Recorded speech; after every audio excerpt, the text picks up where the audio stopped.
महिंद्रा की तरफ से आने वाली महिंद्रा 7XO क्या बस ये एक हाइप है या फिर अपने इस प्रोडक्ट के साथ ये टाटा को कम्पीट भी कर सकती है। गाइस फाइनली महिंद्रा ने एक लंबे वेट के बाद XUV 700 को XUV 7XO में बदल दिया है और इन 5 सालों में बहुत कुछ हुआ है। Sudden rise in sales of Indian brands और साथ ही Indian brands coming to the top selling charts. और ये तो कुछ भी नहीं है, अपने पीक डिमांड पर 1.5 साल तक का वेटिंग पीरियड और वहीं कुछ महीनों बाद 2 से 3 लाख का डिस्काउंट भी। एंड इससे पता चलता है कि महिंद्रा XUV 700 ने काफी लंबा सफर तय किया है। And that's why we are finally here with the only facelifted Mahindra XUV 700 currently known as 7XO। So guys आज की ये वीडियो काफी इंपॉर्टेंट इसलिए नहीं है क्योंकि मैं पूरे 6 महीने और 2 हफ्ते बाद अपने चैनल का पासवर्ड मिल गया, बट द रीजन इज कि ये 2026 की फर्स्ट एंड काफी इंटरेस्टिंग लॉन्च है। सो आज की इस वीडियो में मैं शुभम आपको अनबायस्ड एंड अनफिल्टर्ड ओपिनियंस दूंगा अबाउट 7XO और साथ ही बताऊंगा कि टाटा सियरा से भरी इस दुनिया में क्या रियली 7XO सेंस बनाती है या फिर नहीं, क्योंकि बाद में तो उसे डिस्काउंट में ही बेचना है। So let's start with the XUV 7XO। अब लेट्स बी ऑनेस्ट, जब XUV 700 फर्स्ट टाइम इंस्पायर हुई थी या फिर even after the launch did you really like it the way it was? नहीं,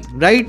but currently it is the most sorted design in its segment. So I believe XUV 7XO के साथ भी same इसके नाम की तरह इसके लुक्स भी थोड़े पोलराइजिंग है, बट दे आर वेल प्रोपोर्शंड और कुछ दिनों बाद हम शायद इसके साथ यूज्ड टू हो जाएं और शायद इसे पसंद भी करने लगे। देखो in my opinions car front से थोड़ी बिजी तो लगती है, but in darker shades it looks too good, specially इनके रूबी वेलवेट या फिर स्टेल्थ ब्लैक कलर में। From the front reflectors have been completely replaced with the projectors both in the headlamps as well as in the fog lamps. DRLs को भी थोड़ा over the broad जाके extend किया गया है जो डार्कर शेड्स में काफी प्रीमियम लगता है, बट फॉर लाइटर शेड्स ये थोड़ा इंट्रूडिंग है। टर्न इंडिकेटर के लिए भी अलग हाउसिंग दी गई है जिसे शायद अवॉइड करके DRLs में मर्ज किया जा सकता था, बट एनीवेज ओवरऑल कार की new grille and overall styling front से काफी स्ट्राइकिंग है and it feels from the XUV family, but perfect कुछ दिनों बाद ही लगेगी। Now moving to the side, but story remains the same. Car के पुराने अलॉयज लुक्ड मच बेटर, अभी वाले थोड़े ज्यादा ही एरो एफिशिएंट हैं और कुछ इलेक्ट्रिक वाली फील दे रहे हैं। एनीवेज साइज को थोड़ा बढ़ा दिया गया है which makes it at par with Sierra, Safari and Harrier, but in real world ride quality में कितना फर्क पड़ेगा वो तो कुछ दिनों बाद ही पता चलेगा after the drive, but as of now it's a welcome change. Moving to the rear, car पूरी की पूरी XUV 9S से आइडेंटिकल लगती है except for the lower portion. Car के tail lights are now more digital looking, but जो चीज काफी ज्यादा ऑड या फिर ओवरडन कह लो वो है इसकी बैजिंग्स। पहले इट वाज शटल, अब AWD, AXL या XUV 7XO काफी बड़े फ्रंट्स में रखे गए हैं जो थोड़ी आंखों में चुभते हैं, but never mind.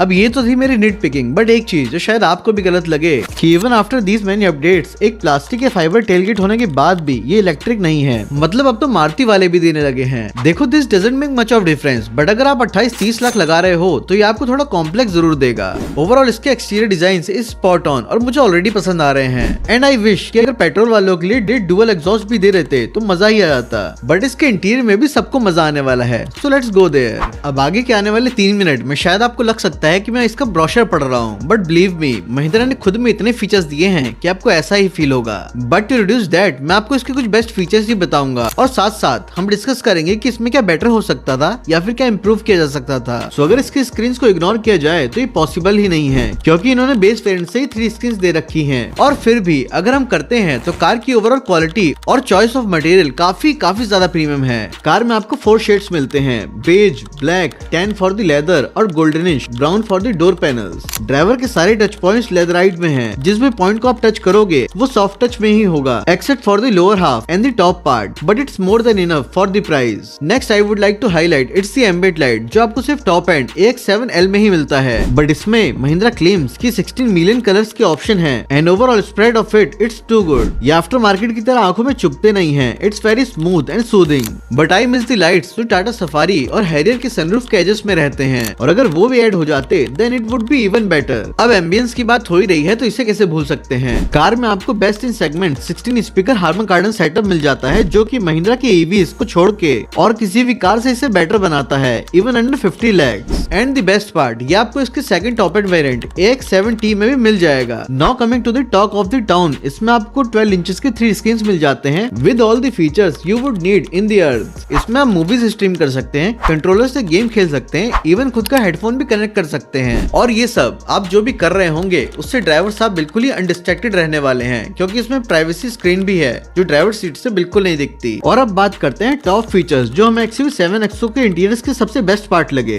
First, ventilated seats for all 4 seats. मतलब आपको फ्रंट सीट्स में वेंटिलेशन तो मिलता ही है, इवन रियर सीट्स में मिलता है। और ये आपको 5 सीटर फॉरवर्ड में भी मिल जाएगा जो टाटा सफारी नहीं ऑफर करती। बट ये फीचर भी लेने के लिए आपको टॉप एंड वेरिएंट AX7L ही लेना पड़ेगा। Second, most comfort seats in इस सेगमेंट। अगर फीचर्स की बात हटा दें और बस कंफर्ट की बात करें तो XUV 7XO में काफी ज्यादा कंफर्टेबल सीट्स मिलते हैं, both at the front and rear and third row. और उसके साथ चेरी ऑन टॉप है electric adjustable for both front seats, जिसका मतलब बोस मोड भी अब इलेक्ट्रिक ही है। So this makes it better than a Sierra and at par with Tata Harrier and Safari. Now third, all around safety. अब car जब महिंद्रा से है तो सेफ्टी की बात करनी ही नहीं चाहिए, बट स्टिल इसमें आपको G NCAP and B NCAP से 5 स्टार सेफ्टी रेटिंग तो मिल ही जाएंगी। बट कुछ फीचर्स जैसे 7 airbags with a knee airbag and overall tough build quality जैसी चीजें कार को एश्योरिंग बनाती हैं। एंड पैसिव सेफ्टी में एयरबैग्स को छोड़ के काफी सारे ADAS लेवल 2 के फीचर्स भी हैं जो काफी फ्लॉलेस काम करते हैं, as we are witnessing it from the pre facelift version. Now fourth, chargers and chargers everywhere. हाँ, आपने सही सुना, इसमें आपको फ्रंट में 2 Type-C चार्जिंग पॉइंट, एक वायरलेस चार्जर, फिर सीट के पीछे 2 Type-C चार्जिंग पॉइंट और इवन एक सेपरेट वायरलेस चार्जर भी मिल जाता है। और थर्ड रो वालों के लिए कोई Type-C नहीं मिलता अनफॉर्चुनेटली, जो आपको टाटा सफारी में मिल जाएगा, बट एक 12 वॉट का सॉकेट आ जाता है। Now fifth, equipped with all creature comfort features. Car में ट्रेंडिंग चल रहे ऑलमोस्ट सभी फीचर्स मिल जाते हैं, like getting a panoramic sunroof to having a luxury setup like a luxury car from Harman Kardon. और इतना ही नहीं, auto dimming IRVMs and rear window sunshade etcetera.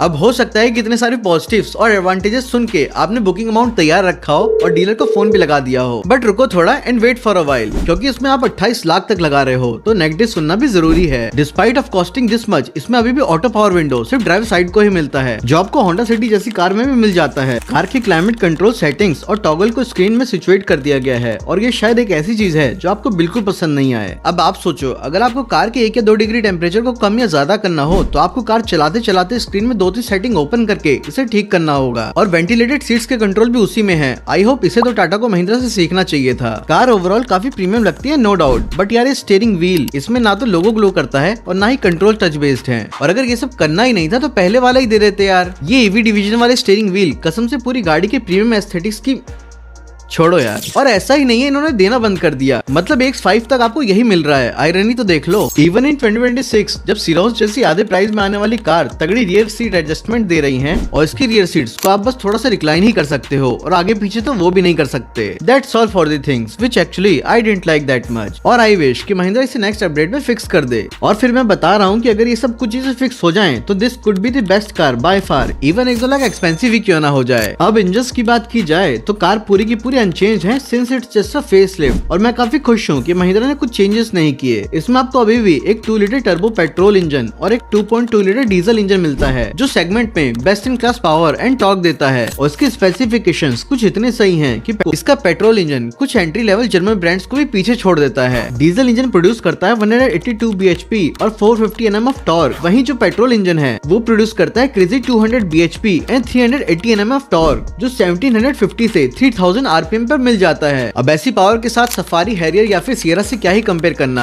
But एक बात है, अगर आप उन कार्स को लेते हो तो इससे माइलेज आपको तगड़ा मिल जाएगा, क्योंकि जो 2 लीटर पेट्रोल ऑटोमेटिक है उसकी वर्स्ट केस में एवरेज एक सुपर कार जैसी है। ओवरऑल आई वुड से कि XUV 7XO के इंजन वाले पार्ट से आप कभी भी डिससेटिस्फाई नहीं हो सकते, बस माइलेज वाला part you will have to take care of. अब सबसे मेन सवाल आता है कि अब इतने सारे फीचर्स, अपग्रेड और इतने तगड़े इंजन हैं तो इसका मतलब है कि कार के प्राइस भी बड़े होंगे, but to our surprise price उतने सिग्निफिकेंटली बड़े ही नहीं। अभी भी करंट कस्टमर्स के लिए आपको कार मिल जाएगी 15.83 लाख से लेके 16 लाख तक for the base AX petrol. वहीं for the top end variant आपको AX7L डीजल ऑटोमेटिक सीटर वाले वेरिएंट के लिए 27.75 लाख तक ऑन रोड देना पड़ेगा, और पेट्रोल के लिए 27.20 लाख देना पड़ जाएगा। और इसमें एक ऑल व्हील ड्राइव वेरिएंट भी आता है which is paired up with the diesel automatic, जो आपको 28.7 लाख तक कॉस्ट करेगा। अब आते हैं वर्डिक्ट पर, तो अगर आपका बजट 23 लाख या फिर उससे ऊपर है तो आपको आपको for sure XUV 7XO he consider करनी चाहिए, क्योंकि वही वेरिएंट्स एक्चुअल में वैल्यू प्रोवाइड करते हैं और आपको एक अप मार्केट फील भी देंगे। और अगर उससे नीचे आपका बजट है और आपके आसपास टाटा की डीलरशिप भी है और साथ ही साथ आपको उनके ऊपर भरोसा है, तो आप टाटा की सियरा या फिर सफारी कंसीडर कर सकते हैं। बट यहाँ मेरी एक पर्सनल एडवाइस रहेगी कि अगर आप इन कार्स को कंसीडर करते हैं तो आपको या तो इसका टॉप वेरिएंट लेना चाहिए या तो सेकंड टॉप, क्योंकि वही आपको काफी better feel and feedback provide कराएगी। क्योंकि बाहर वाली बड़ी एसयूवी की फील से काफी इंपॉर्टेंट है कि आपको अंदर भी उतनी ही बेटर फील के साथ कार को ड्राइव करने का एक्सपीरियंस करें। So this was it for the review guys, और इनकेस अगर आपको कोई भी डाउट, व्यू या फिर सजेशन हो तो do leave us a comment. और अब हमारे नेक्स्ट एनालिसिस रेनो डस्टर पर रहेगी, so stay tuned for that and subscribe कर लो।